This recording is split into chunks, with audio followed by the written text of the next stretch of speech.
Brand new poll numbers showing Americans do not have a lot of confidence in the country right now.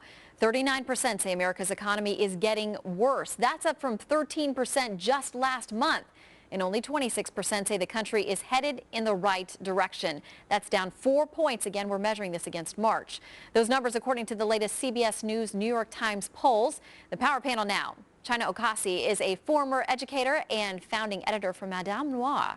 Deneen Borelli, Fox News contributor and senior fellow at Project 21. And Wiehl, Fox News legal analyst and author of Heart of Ice. Ladies, welcome to you all. Good to see you on this Friday. All right, China, why is everybody so mad? Everybody's mad because the gas prices are high. Everybody's mad because the economy is going up and down. But the great thing about moods is that they change. So while we're in a bad mood now, we could be in a better mood later. But I will say, though, that I think this is a global mood. I think we can see that in the Middle East, in Africa, all around the world, not everybody is happy, and they are doing something about it. So maybe this will motivate us. Sometimes when you're down, sometimes it takes being down for you to just get up and be like, I'm not taking this anymore. You're talking about mood swings?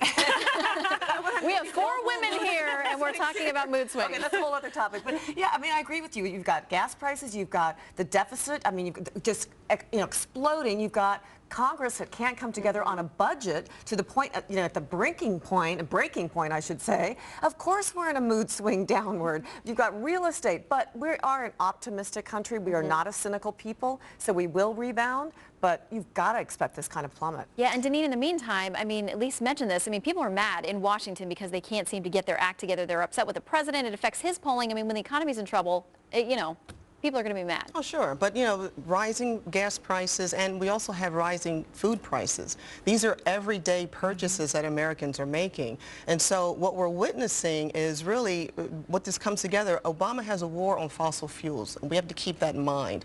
That is a direct relation to what we are experiencing right now, coal, oil, and natural gas. We need affordable, reliable energy to motivate our economy so that families are not being squeezed like they are. But isn't that a longer-term solution, though? I mean, what about the here and now? Because we are also about that, I agree with you. We need these alternative energy sources, but I also know that I've got to take my car to the gas station today to fill it up. I've been driving on empty for about a week, and the prices haven't changed. In fact, they've just gone up. So we need solutions now. Yeah, and the president could be, the moratorium in the Gulf, for example, he could have been issuing those permits. Right. We have an abundant supply of natural resources in this country. Congressional Research Service reports that. So there is no reason why we should be experiencing these high gas prices the way we are. There's no excuse. Well, the administration is now going to investigate. Yeah, exactly. I was just going to say, I mean, they are watching out for price, gouging, and they're, he's doing the best he can. Not when he has a war on fossil fuels. And you have to remember, before he was president, he said, under my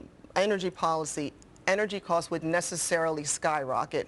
And we are witnessing the consequences of Obama's war on fossil fuels, but it's hurting the average, everyday working Americans. It is something that translates into everyday life when you talk about going to fill up. And Exactly. I thought it was interesting, one of our fabulous researchers, Stephen, pointed out that AAA reports that the number of people who are running on empty and then actually getting straighted somewhere, it's up to like 18% that calls for help.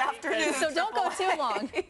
All right, now, speaking of contentious, we want to turn to this issue of unions. We saw what they did. They had a very strong voice in Wisconsin where they basically took over the state capitol there. And now looking forward to 2012, of course, they were very big supporters of President Obama when he was running. And now they're sort of saying, listen, he's going to have all the money and the help that he needs. He's an incumbent. We're going to turn our stuff elsewhere. We're not going to just take out a bunch of ads and do those kinds of things. We're going to have big, huge demonstrations like this. We're going to take on Republicans. We're going to try to freak them out is kind of the idea.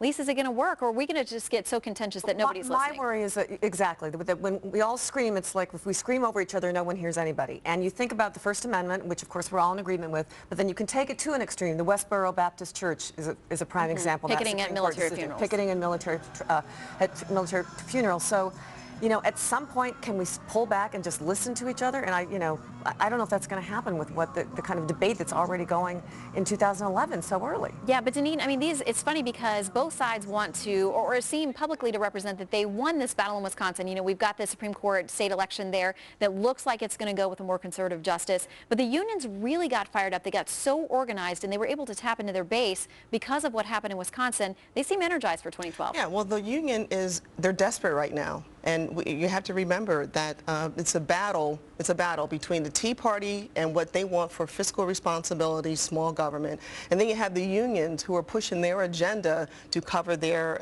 expenses, their salaries, and their benefits. And the American people are tired of carrying the union's demands on our backs. It's not working anymore. But China, they feel like it is working. They feel like they've kind of, you know, if it's them versus Governor Scott Walker, they're more popular than he is, they say in the polling, and they feel like they won. Yeah, well, I think the unions are the underpinnings of the American labor force. There's never going to be a time when we don't have the American labor force, or there's never going to be a time where there's going to be no such thing as collective bargaining.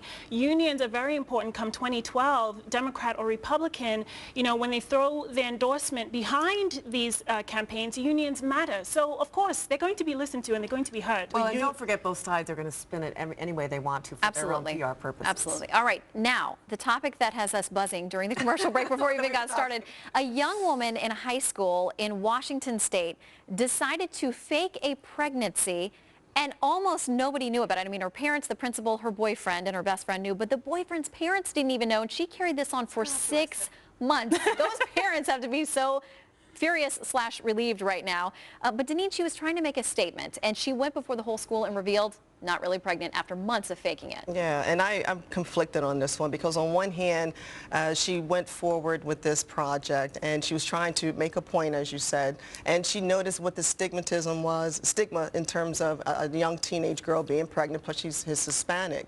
But on the other hand, there are some people who were deceived in this effort because she didn't tell like close family members. Siblings. So there's you know, I'm kind of conflicted about this. The boyfriend's parents. I mean, yes. Wow. And that's incredible. And the other thing too is, okay, I understand the idea of the project, but to teach a truth by showing a lie, by telling a lie for 6.5 months, that doesn't make any sense to me. She was lying for 6.5 months. It's not lying when you do it for research. They do this all the time in research. You know, the other day, Tyra Banks, well, not the other day, the other year is more like it. She had on a fat suit and she was on the street. Yes. Many times she's done things like that. But where did that harm anybody? Whereas what this girl did, and I'm sorry, I grew up in a small town very close to Toppenish, which is where this happened.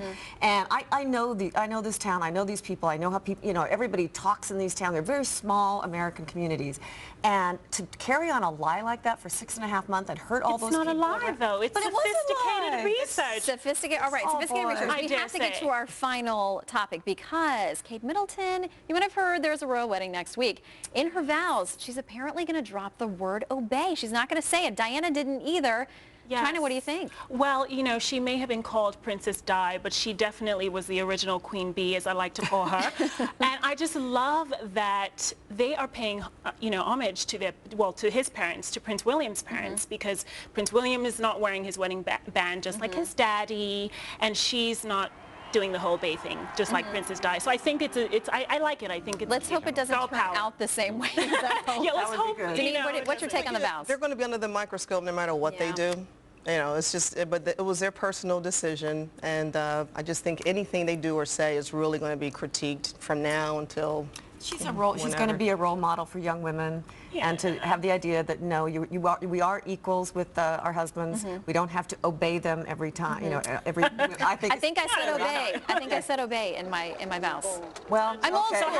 I'm old school. It's been working for 15 years, so I'm going to keep them. Yeah. See, there you go. Congratulations. Yeah, sometimes it works. All right, she's going to be very modern. I mean, you got to know she's going to be different. Yeah. How do you think that she'll be different and maybe re-energize the royalty, the monarchy? Well, I think she's already started doing it with the whole girl power thing. I think she's different in that she's just, you know, she's in the 21st century and she's, you know, carving her own way. I think that it's impossible not to be different. I mean, she's occupying a totally different space in the